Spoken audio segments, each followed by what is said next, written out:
अध्ययन करना है वह है जगन्नाथ दास की रचना उद्धव प्रसंग।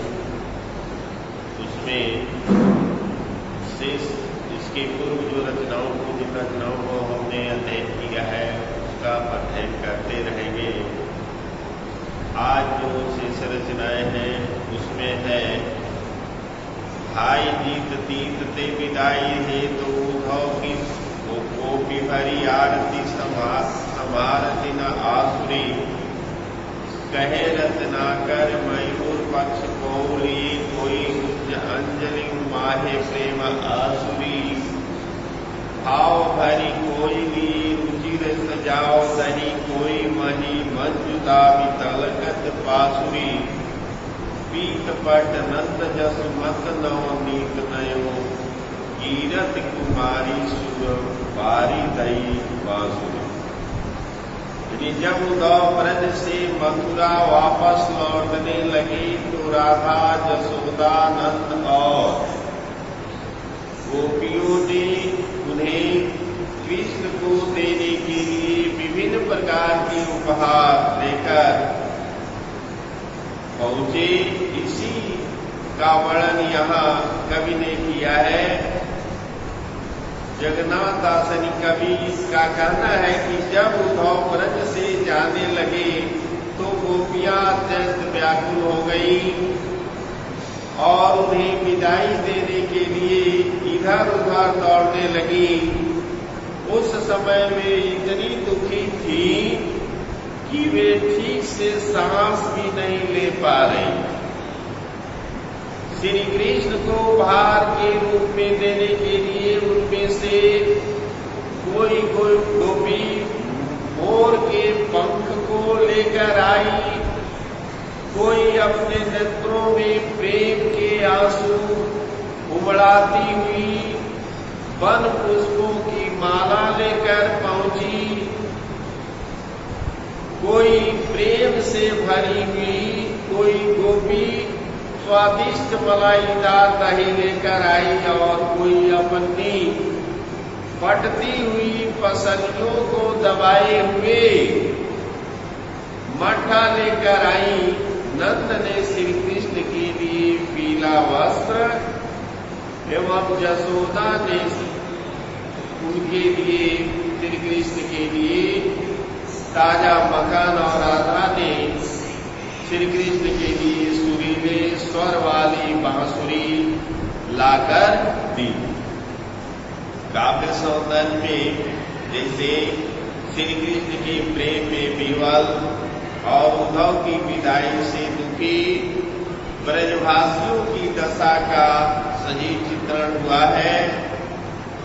यह ब्रज भाषा में रचना हुई है तथा इसमें वियोग श्रृंगार है और यह सवैया छंद है।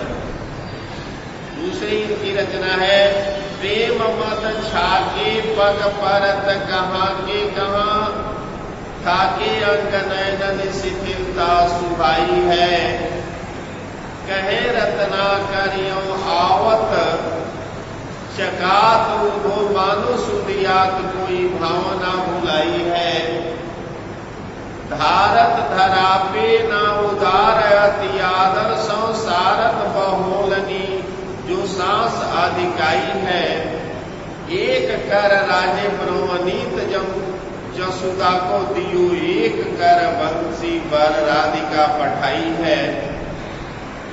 प्रस्तुत पंक्तियों में कवि ने प्रेम में लीन उद्धव की दशा का वर्णन करते हुए कहा है कि जब उद्धव ब्रज से मथुरा के लिए चले तो ब्रज की गोपियों राधा नंद जसोदा आदि ने उन्हें अपना भावपूर्ण विदाई दिया। ब्रजवासियों के प्रेम रस का पान किए हुए उद्धव जब चलने लगे तो उनके पैर कहीं के कहीं पड़ने लगे। उनके शरीर पे सभी अंग थके हुए से हो गए थे और उनके नेत्रों में शिथिलता सी दिखाई देने लगी। रत्नाकर जी कहते हैं कि उस समय उद्धव इस प्रकार चले आ रहे थे मानो किसी भूली हुई बात को याद कर रहे हो। उनके एक हाथ में जसोदा के द्वारा दिया हुआ मक्खन सुशोभित हो रहा था और दूसरे हाथ में राधा द्वारा दी गई सुरीली बांसुरी। अत्यधिक सम्मान का भाव रखने के कारण इन उपहारों को वे धरती पर नहीं रख पा रहे थे। साथ ही प्रेम की अधिकता के कारण वे अपने नेत्रों से प्रवाहित होते हुए आंसुओं को अपने कुर्ते की बाहों में पोंछते जा रहे हैं। काव्य सौंदर्य इसका ब्रजवासियों की प्रेम पूर्ण विदाई के से भाव विह्वल होकर उद्धव की दशा का वर्णन इसमें मार्मिक ढंग से किया गया है। ब्रज भाषा है, अनुप्रास और उत्प्रेक्षा अलंकार है, शांत रस है और समया शब्द। इसके बाद जो उनकी रचना है रत्नाकर जी की वह है ब्रज रज रंजित शरीर सुबहु उद्धव को धाई बलबीर व अधीर लपटाए कहे रत्नाकर सुप्रीम मद माते ही थरकती बाह थामी थहर थिराइले कीरति कुमारी की दरस रस सत्य ही की छलकनी चाहि पलकनी लुकायले परन न देत एक बूंद भूमि की पोछी पोछी पोछी पट निज नयनन लगाए। यानी गोपियों की भक्ति भावना से विह्वल उद्धव जी मथुरा लौट आते हैं। उनकी इस दशा को देख करके श्री कृष्ण की भाव विह्वल हो उठते हैं। इसका वर्णन कवि ने इन पंक्तियों में बड़े मार्मिक ढंग से किया है। उद्धव जी जब ब्रज से मथुरा लौट आए, उनका शरीर धूप से सना हुआ था।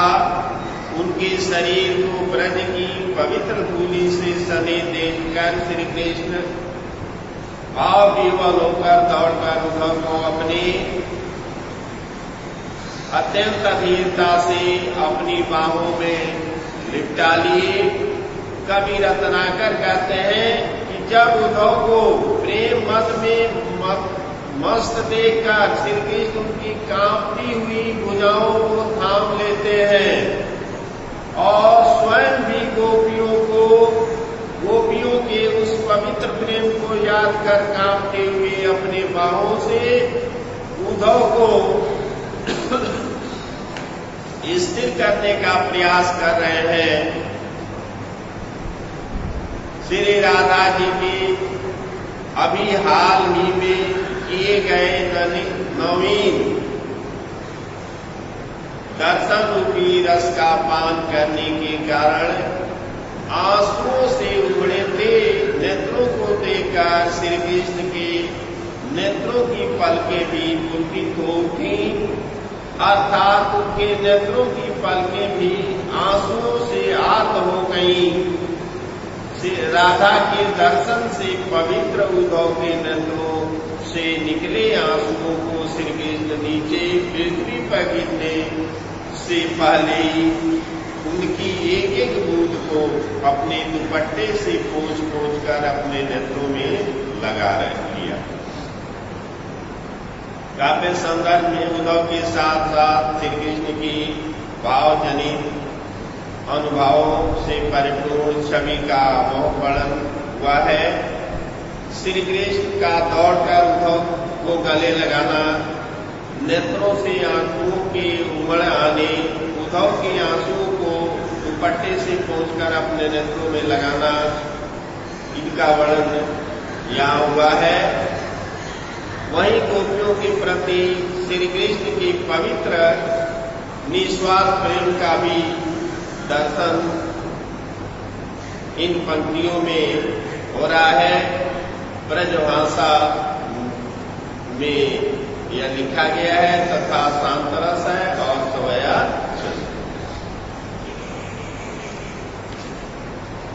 इसके बाद इनकी रचना है। छावत कुटीर कहूँ रम्य जमुना के तीर, गौन रौन रेती सो कदापि करते नहीं, कहे रत्ना कर विहाई प्रेम गाथा गुण, श्रौन रसना में रस और भरते नहीं।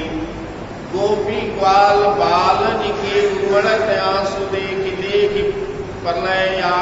प्रलयागम पुनः डरते नहीं, हो तो चित चाव जो नरावरे चितावन को तज ब्रज गांव ही दे पाओ डरते। यानी प्रस्तुत पंक्तियों में कवि ने प्रेम से मस्त उद्धव के गोपियों तथा ब्रजवासियों के प्रभाव या उनके प्रति असीम प्रेम का चित्रण किया है।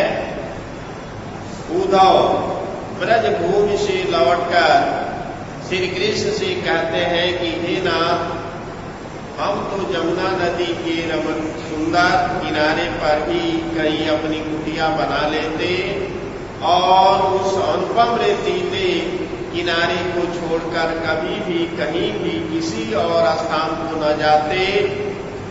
हम उस गंभीर प्रेम कथा को छोड़कर न तो अपने कानों में किसी अन्य रसपूर्ण कथा को सुनते और न ही अपनी जीवा से किसी को कोई अन्य रस भरी कथाएं सुनाते, तथा ग्वाल बालों के उमड़ते हुए आंसुओं को लेकर देखकर तो हम प्रलय के आगमन से भी भयभीत नहीं होते।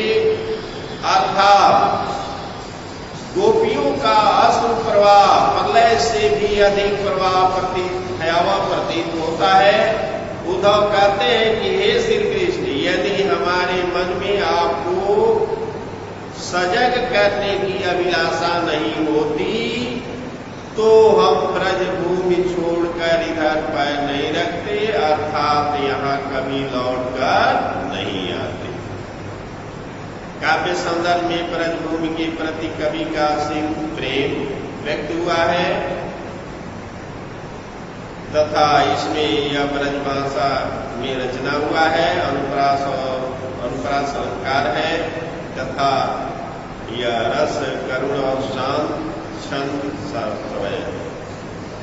इसके बाद हम लोग कल जो अध्ययन करेंगे वह है जगन्नाथ दास रचनाकर की रचना गंगा अवतरण। इसके पूर्व हमने जो अध्ययन किया है उसका हमारा यह प्रयास है कि बच्चे ध्यान देते रहेंगे, अध्ययन करते रहेंगे।